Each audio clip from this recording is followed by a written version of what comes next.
and the US Grand Prix is underway. Hey, I'm Serenity, and welcome back to another episode of Pit Stops, Sweets and Treats, where we make one dessert inspired by each stop on the F1 calendar. Today, we are in Austin, Texas, my home state. I spent a lot of my childhood in Austin, and we're going to be making peach cobbler, which is a Southern staple. So let's learn the history of the dessert as we go and wrap the peaches over there on the stove and chop them up and everything. Peach cobbler can be traced back to early America when European settlers brought over their fruit-based desserts. However, enslaved Africans would be the ones to perfect it using their culinary traditions and ingredients to birth the peach cobbler we know today. Over the next few centuries, peach fruit became the commonplace fruit in the South. Peaches were considered a feral resource and kind of thrown away, and it offered refuge to those escaping slavery who found shelter in peach orchards throughout the Southeast. During the antebellum period, enslaved Africans crafted delicious dishes using very simple and accessible ingredients, often drawing inspiration from their West African heritage. Peaches, abundant in the South, became a key ingredient in desserts like cobbler. Peach cobbler quickly became a beloved dessert in the Black community, symbolizing warmth, tenderness, and hospitality. It's a way for Black cooks to express their culinary skills and creativity, adapting recipes to their taste and available ingredients. Each family has developed its own unique version, passed throughout generations, and treasured as an heirloom. The cultural significance of peach cobbler extended beyond the kitchen into literature, music, and art. Writers like Zora Neale Hurston and Langston Hughes, who is one of my favorite writers of all time, immortalizes its essence, depicting it as a symbol of comfort and nostalgia. Blues and jazz songs paid homage to it, celebrating the taste and sense of belonging and community it represented. Today, peach cobbler remains cherished in the Black community, evoking memories of shared meals and love. The legacy of peach cobbler also serves as a reminder of the resilience and creativity of the Black community.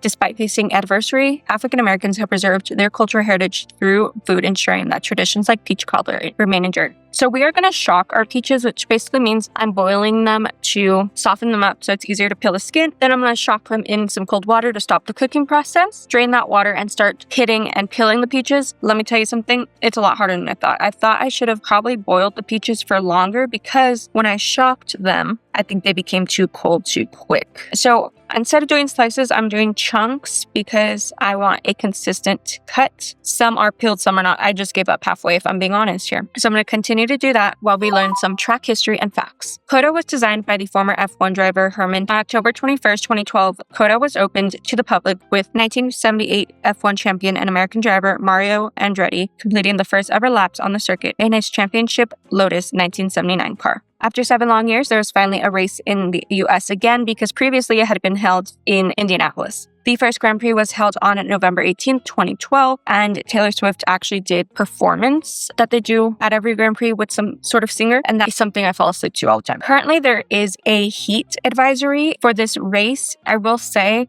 it's Texas. It's like 89 degrees over there right now. That's nothing. But Texas is hot. It's always hot year round. And the air is really dry. In Austin, it's dry and humid because there is a lake called Lake Travis. So I'm going to bring my peaches over here. And to this, we're going to add 1 teaspoon of lemon juice. Some quick facts. The circuit is 5.513 kilometers in length and has a total of 56 laps. When the race is complete, the drivers will have traveled 308.728 kilometers in distance. I'm going to add 1/4 of a cup of white sugar, 1/4 of a cup of brown sugar, 1/4 of a teaspoon of cinnamon, 1/8 of a teaspoon of nutmeg, and 2 teaspoons of cornstarch. And this is like the filling part of a pie, if you will. We're going to mix this well. The current lap record is held by Charles Leclerc from his 2019 lap at 1 minute 36 seconds, 0.169 hundredths of a second. Make sure this is well incorporated. And the sugars are going to help bring out the juices and good flavors from the peaches. You want to keep it nice and simple. Here, bringing over, I have a casserole dish here.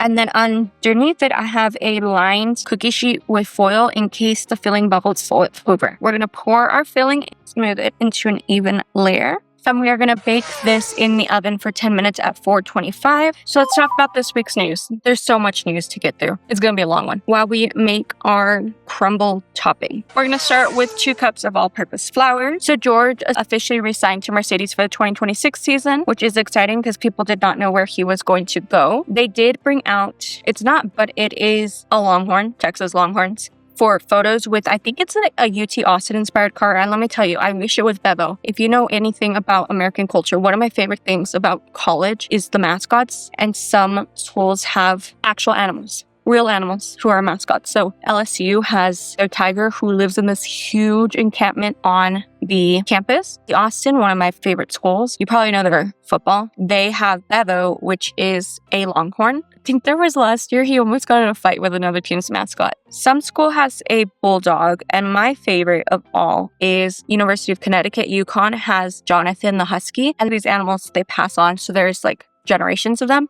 So they have Jonathan the 14th and 15th right now, this husky who goes everywhere. I love that husky so much. I'm also going to add half a cup of sugar, half a cup of brown sugar, and a teaspoon of salt and a teaspoon of baking powder.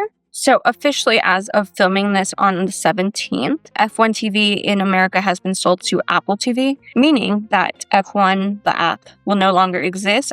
I understand the money aspect of it, and it's been rumored forever. I just don't think it's a great idea, especially because now you have to have an app to get in the app. But it also makes me worried that they are going to go more towards like the celebrity and the glitz and glam that we talked about last week than focusing on the actual sport, because they reference a lot that the success of the F1 movie is why it happened. Okay, now I have 12 tablespoons of grated unsalted butter that is cold. We're just going to mix this around with a whisk. We're basically creating like kind of like a pie-ish topping. A streusel had a baby. Another note that's not F1 news, but I think is related because the next segment is feminism and the hosting country, is that Saudi Arabia has pretty much, the sale is almost final for buying EA Sports, which is The Sims and all their stuff. And I think that's important because that money directly is going to go to human rights violations. And that's why it's important to talk about hosting countries, because round 5 of this year was hosted in Saudi Arabia. And I think in that one I spoke that I don't even see women at the race that are not from out of the country. Next, I have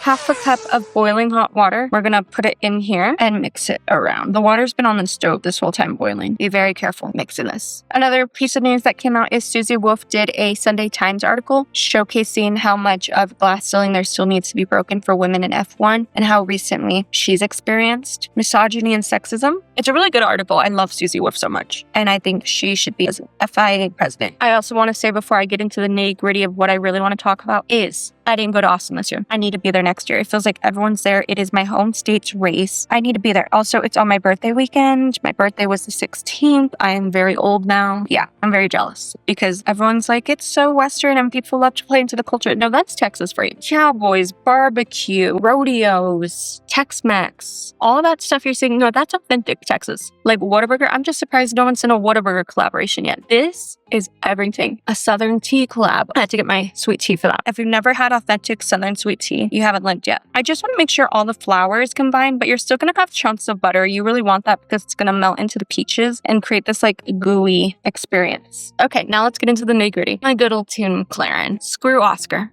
Point blank period. Let's get into it. The championship. So last time they won Singapore 2 weeks ago, they won the WCC, the Construction Championship. Now, a lot of talk because Oscar has been leading this drivers championship all year is how he should have seniority. And like advantages. There's not this huge gap. It's not like it is 100 points between the lead. You know, like when Max won in 2023, where no one was coming close to him. He won every race, but like 1, 2 that year. So I'm sorry, you want a good race. Let them fight. And I will be the first to say it. Lando has been with that team since 2019. He deserves seniority. And I'm not saying favoritism. I'm saying he is the number 1 driver, or he should be classified as number 1 driver. Yes, you have 2 phenomenal drivers on that team. That's just like Nico Rosenberg and Lewis Hamilton. Okay, that we know how bad that ended, but still, Lando is that team. You lose Lando, all your sponsorships are done. Okay, he's the face of Tumu Travel. He's the face of Android. He's the face of every major brand collaboration. They don't send Oscar to do that because Oscar isn't as marketable. So he walks. You're screwed. And as of, I wrote my script on the 15th. It is now 17th, so I have some amendments to write. But while I'm talking about that, let's make our sugar topping, which is 1/3 of a cup of granulated sugar and 2 teaspoons of cinnamon. Get something correct. When you're in the South, you're using cinnamon. And we're going to whisk this together to create a cinnamon sugar. So it is stated that from the team that Lando has some sort of repercussions to the end of the year for the next 6 races for touching Oscar's tire in Singapore on lap 3. I'm sorry, there was a gap. Anyone would do it. If Max had done it, people would be like, oh my God, he saw an opportunity, right? And I will be the first to say it. Oscar was on that radio all of Singapore complaining. More on that radio than focusing on the damn race. So yeah, if he wins this championship, great for him. it was handed to him. Let's be real here. Just like his first race win in Hungary was handed to him. He didn't earn that. And let's not forget the gaslighting that they put Lando over the radio. So if he does win, everyone's going to remember this. Like everyone remembers, was it 2021 when Max won against Lewis on a technicality? And everyone says he didn't really earn that. So I think McLaren needs to remember who's the face of their brand, first and foremost. I'm not saying give seniority treatment, but not this like, you guys can't race situation anymore. You can race everyone else on the grid, but not each other. Kind of locking in Oscar winning, because what's the point then? That's not correct. I can go into it. Be brilliant. Oscar's been sabotaged. I have the data. No, he hasn't. Are there one or two incidents? Yes. He's also a reckless driver. He doesn't know how to fight back. And the belief right now is these repercussions Norris is facing are that they changed his car to a lower standard. And if you know anything about McLaren, this year's car was geared towards Oscar's driving style accidentally, and you're barely one race lead ahead in the championship. Anyways, so yeah, I think how this ends is either one of them's going to leave after 2026 because their contracts for 2026 are locked in. Many of us know next year Mercedes is probably going to be the top of the grid because of how the new regulations are. So I think it should be Oscar who leaves because of, I don't think these two like are the perfect pair. I think there needs to be in every team a 1 and 2 driver, okay? When your team is this dominant. We know at Red Bull, Max is always number 1. Right now at Ferrari, Charles is technically number 1, but they're not getting anywhere. So it's like not really that big of a conversation. At Mercedes, yes, George is number 1, but they are grooming Antonelli to be number 1, even though he's still very young. They want him to be the next Max. So I think what this issue is larger to is that the CEO of McLaren is Zach Brown, and he prefers Lando, as always. Now the team principal is Andrea Stella, who's the one that brought Oscar into sign. There is the whole lawsuit situation on that we can talk about later. And that's Stella's number 1. So when you have the team principal and the CEO going back and forth, that's hard. So our peaches are out of the oven. We are going to top them with a little dollop of our crust filling while we get into feminism and the hosting country. So it's the United States. Since May, the United States has gone a lot darker. There are certain things I want to discuss, but they're kind of in motion right now. Like our government is shut down and we don't know if it's going to reopen. So there is a race in a month's time. I think we can discuss further when things are more in cement then. But anyways, feminism and the hosting country.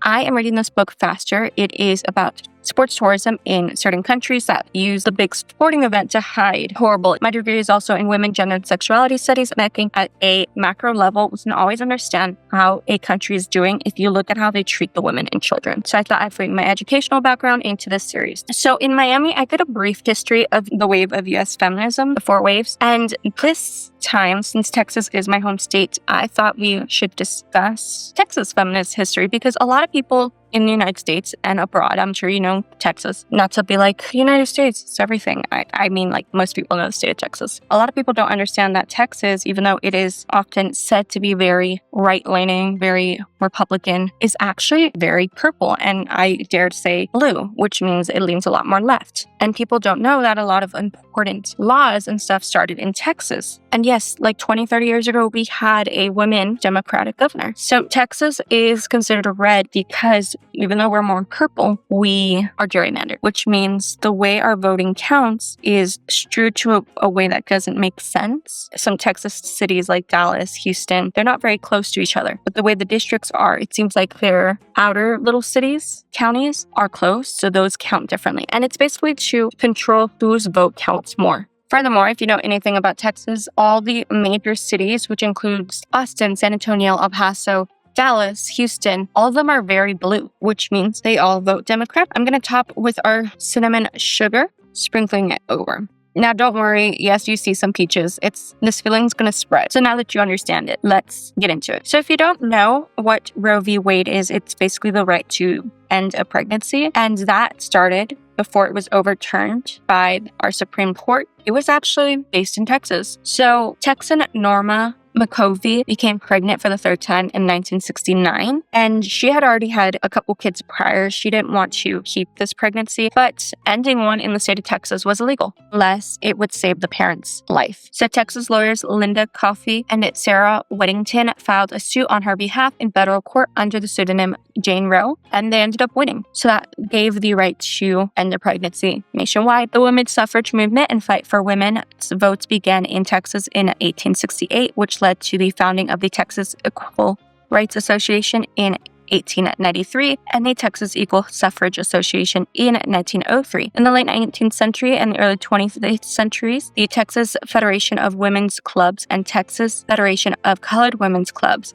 in 1905 worked to pass laws on issues like child labor, public health, the education, which often was justified as a social motherhood. And these women fought for the right to pre-K when your child is like 3 or 4 and goes half day to school. They fought for maternity leave, all these different things. That all started in Texas. Now, it was happening nationwide, like other little groups are also doing it. But Texas also was like one of the main people. So we are going to bake this for 28 minutes, again at 425 in the oven. So it's probably going to bubble over. That's why we lined the sheets. And then you can eat it hot off the press. I'm going to let mine cool for 5 minutes before we serve it up and enjoy. And I'm actually going to go watch spring falling now. So our crumble is ready. It's a little toasty. And now we're going to plate while we finish talking about feminism in the United States, in Texas specifically. African-American women formed their own clubs separate from the white clubs with a focus on social change. Tejanas, which is, well, if you don't know, Texas used to belong to Mexico before it was still a land. That was an independent state, and then it's a lot longer than that.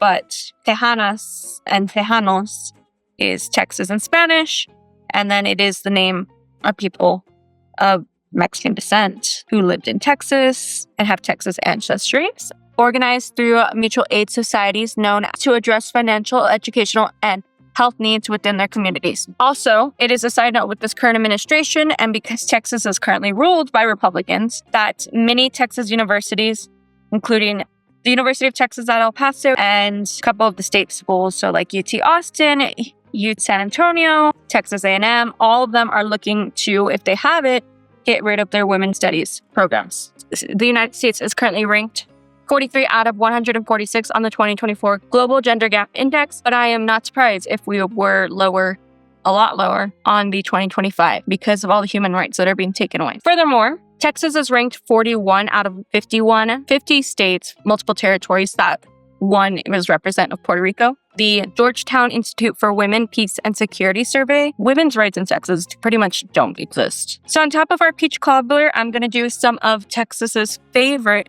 ice cream. It's not local to me, it's Texas local. Made in Brenham, Texas. Bluebell. If you've never had Bluebell, you're missing out. Their Bluebell cookie cake is so good. And also the cookies and cream, which is in my freezer, is my favorite ice cream. Okay, let's go ahead and do our taste test. This one right here. I'm going to give that an 8 out of 10. Longhorns, which are one of our state's animals and Austin's animal. So cook them. The problem is the crumble part to the peaches part is not even. I think even though we followed the recipe, if I smoothed it a little better, the ratio would have been better because it's a lot more peaches than it is crumble. But the flavor is really, really good. So quickly, let's do race predictions. I've only seen FP1 and Sprint Quali. As of filming this, I'm not going to give you my Sprint Quali guess. But I am going to say for the actual race, P1, Lando Norris, P2, Max Verstappen, and P3, Charles Leclerc. It's all people who I feel, one, are really good in Kodo, and two, emulate what I can only describe as Southern frat boy energy. I can't explain that further unless you're from the South or know American frat and sorority culture. And they have like that Texas spirit. If you told me any of them were from Texas and went to like the Texas A&M, I'd believe you. All right, let's get into memes of the week. There are a lot of them, I think. This is the video I was talking about earlier.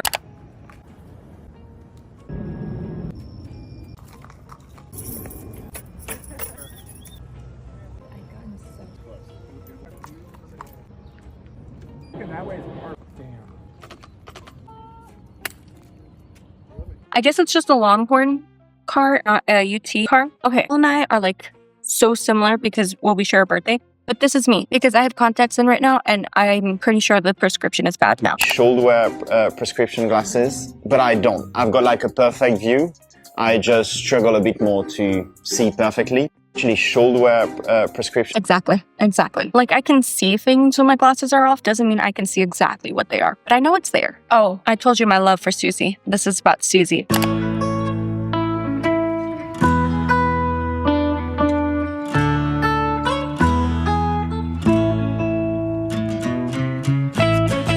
And then it just goes into her haul, but she gave a girl a bunch of Charlotte Tilbury for this headband of her husband. Oh my god, it's so cute. I love Susie so much. All right, that is all I have for you. I will see you next week for the Mexico Grand Prix with another authentic dessert, which is also a race I claim as my own because I am half Mexican. And the dessert we're making is one of my favorite Mexican desserts. That is my weakness that I purposely didn't make for Hispanic Heritage Month so I can make it for this video. All right, all my socials are linked down below. Follow me if you want. Don't forget to like, comment, and subscribe if you haven't already. Love you, minute kisses, and I'll see y'all next week, Sunday. Bye.